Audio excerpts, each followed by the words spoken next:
आज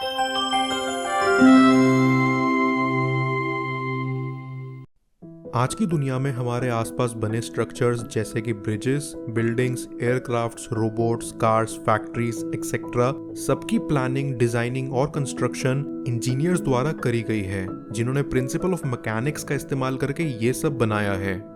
ये word mechanics पहली बार सर आइजैक न्यूटन द्वारा इन्वेंट करा गया था। उन्होंने मैकेनिक्स को ये कहकर डिफाइन करा था कि मैकेनिक्स साइंस की वो ब्रांच है जो डील करती है study of physical state of bodies at rest and in motion under the action of forces.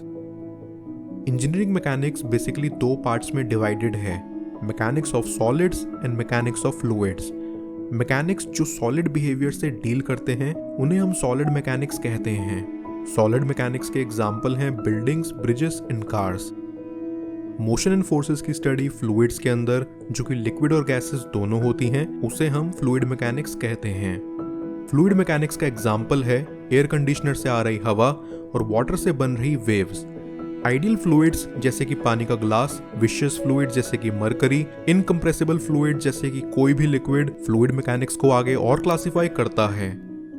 अब मैकेनिक्स ऑफ सॉलिड्स दो तरह के होते हैं, mechanics of rigid bodies and mechanics of deformable bodies.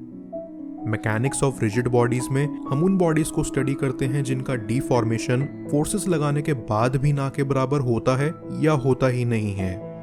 वहीं मैकेनिक्स ऑफ डिफॉर्मेबल बॉडीज में हम उन बॉडीज को स्टडी करते हैं जहां फोर्सेस लगाने के बाद वो बॉडीज डिफॉर्म कर जाती हैं। इस एग्जाम्पल में ये बॉक्स रिजिड बॉडी है और ये ice cube deformable body.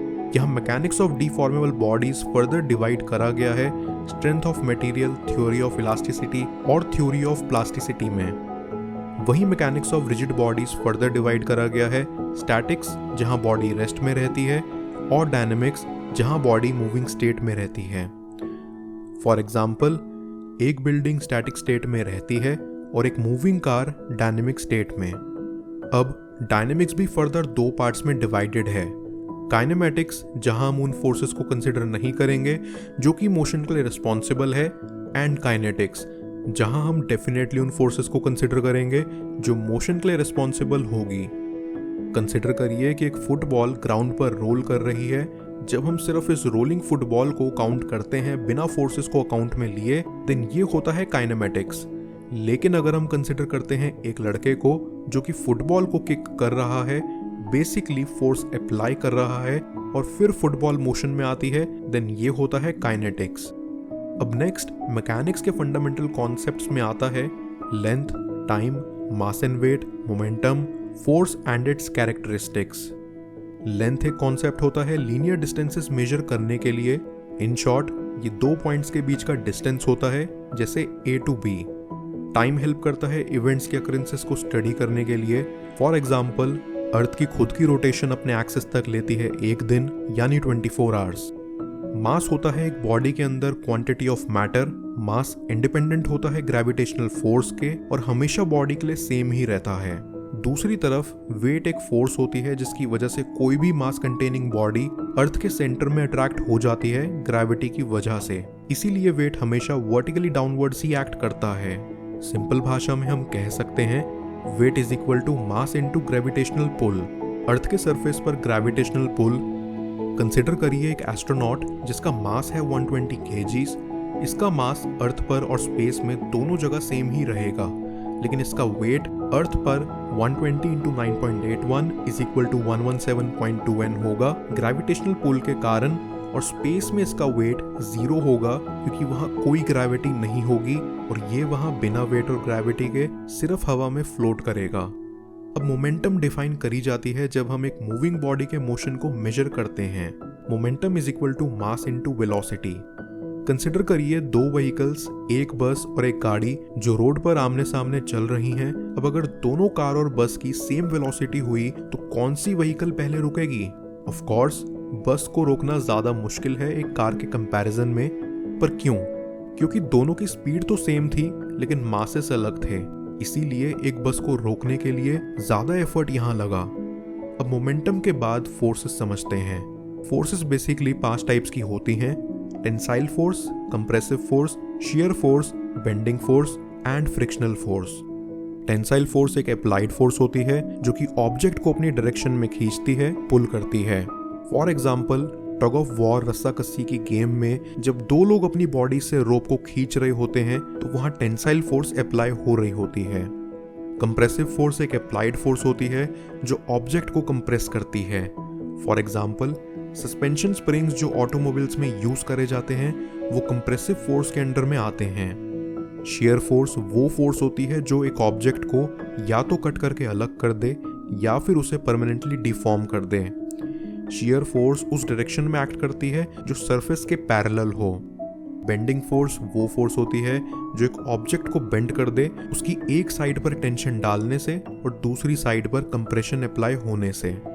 Frictional force वो फोर्स होती है जहां पर मोशन हो या फिर टेंडेंसी ऑफ मोशन हो of one body with respect to other body involving rubbing of surfaces of contact. Frictional force हमेशा डायरेक्शन ऑफ मोशन को अपोज करती है। यहाँ ये डेवलप होती है कार के टायर्स और रोड के बीच जहां टायर्स मूव करने का ट्राई कर रहे होते हैं रोड के सरफेस पर। नाउ अब हम बेसिक लॉज ऑफ मैकेनिक्स के बारे में बात करेंगे। सबसे पहला है न्यूटन्स फर्स्ट लॉ। ये लॉ कहता है कि एक ऑब्जेक्ट रेस्ट में रहता है या फिर कांस्टेंट वेलोसिटी के साथ स्ट्रेट लाइन में मूव करता है अगर उसके ऊपर नेट फोर्स 0 है तो। An object remains at rest or moves in a straight line with constant velocity if the net force on it is 0. ये लॉ ज्यादातर लॉ ऑफ इनर्शिया के नाम से भी जाना जाता है। Inertia of a body is its inability to move until forces are applied. अगर कोई एक बॉल को फ्लोर पर स्लाइड करवाएं तो वो बॉल हमेशा के लिए नहीं मूव करती रहेगी, वो स्लो होगी और इवेंचुअली एक जगह जाकर रुक जाएगी। ये इसीलिए क्योंकि एक फोर्स बॉल पर एक्ट कर रही है और फ्लोर एंड बॉल के बीच भी एक फ्रिक्शनल फोर्स मौजूद है। ये फ्रिक्शनल फोर्स ऑपोजिट है बॉल के डायरेक्शन ऑफ मोशन के। यही फोर्स इस बॉल को फोर्स करती है रुकने के लिए।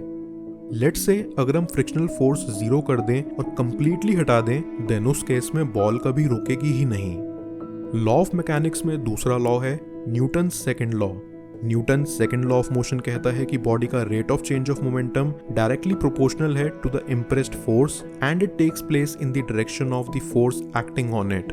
Force is directly proportional to the rate of change of momentum, but momentum is equal to mass into velocity. Object का मास ना चेंज होने पर हम फर्दर एक्सप्रेस कर सकते हैं कि force is directly proportional to mass into rate of change of velocity, that is force is directly proportional to mass into acceleration. Hence acceleration produce होता है जब फोर्स मास पर एक्ट करती है।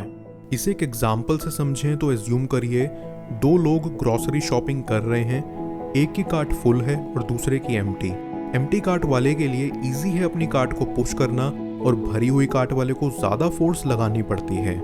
इन कंक्लूजन एम्प्टी कार्ट को easily accelerate करा जा सकता है as compare to non empty cart. Now अब बारी आती है न्यूटन्स थर्ड लॉ की, जो कि कहता है for every action there is an equal and opposite reaction. For example, जब हम एक गन से बुलेट फायर करते हैं तो गन पीछे की तरफ मूव होती है, जो कि दर्शाता है कि गन के एक्शन के पीछे उसका एक रिएक्शन हमें देखने को मिला। न्यूटन के first, second and third law के बाद बारी है न्यूटन्स लॉ ऑफ ग्रेविटेशन की।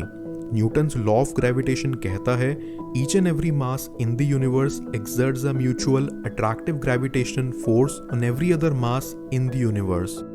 ये फोर्स प्रोपोर्शनल है to the product of two masses as well as inversely proportional है to the distance between two object. इसका मैथमेटिकल एक्सप्रेशन आप स्क्रीन पर देख सकते हैं, F is equal to gm1 m2 by r square root. For example, consider करिए moon का electrical orbit अर्थ के अराउंड।